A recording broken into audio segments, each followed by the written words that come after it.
Morning बच्चों। आज हम लोग क्या पढ़ेंगे? वचन। क्या पढ़ेंगे? एक वचन नहीं, वचन पढ़ेंगे। तो वचन किसे कहते हैं? शब्दों के जिस रूप से किसी वस्तु का एक या अनेक होने का पता चले उसे क्या कहते हैं? वचन कहते हैं। वचन दो प्रकार के होते हैं। वचन कितने प्रकार के होते हैं? एक वचन और बहुवचन। एक वचन और बहुवचन। एक वचन क्या होता है? शब्द के जिस रूप से एक वस्तु का पता चले, शब्द के जिस रूप से एक वस्तु का पता चले उसे एक वचन कहते हैं। बहुवचन शब्द के जिस रूप से एक से ज्यादा यानी अनेक वस्तुओं का बोध होता है उसे क्या कहते हैं? बहुवचन। आपके सामने कुछ उदाहरण दिया है, देखिए। लड़का क्या है? लड़का का लड़के। अभी मान लीजिए ये है आयुष, ये क्या है? लड़का। क्या है? दो तीन लोग और आइए, चलिए आइए। अब ये सब क्या हो गए?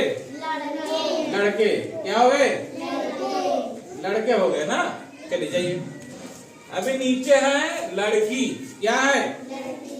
लड़की का बहुवचन। लड़की एक और लड़कियां, इसका क्या हो जाएगा? बहुवचन लड़कियां। आ जाओ। ये अगर अकेली है तो इसको बोलेंगे लड़की। क्या बोलेंगे? आइए और बहुवचन बनाइए इसको। अब क्या हो गई? लड़कियां। क्या हो गई?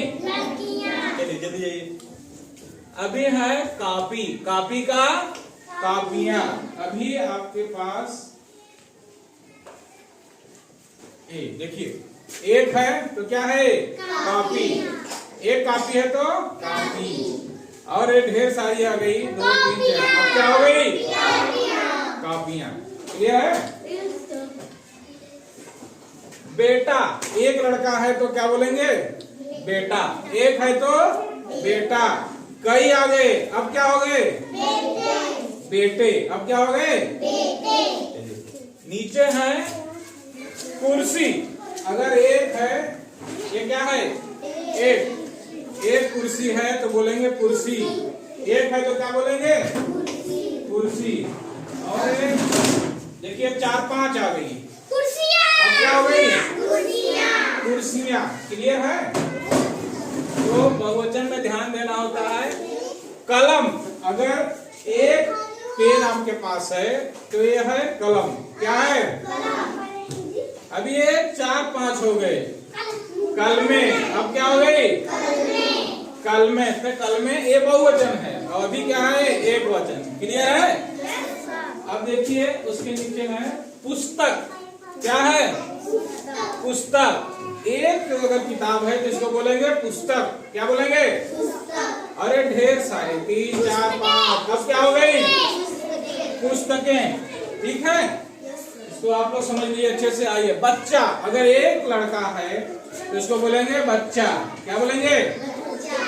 और तीन चार पांच आ गए तो क्या बोलेंगे?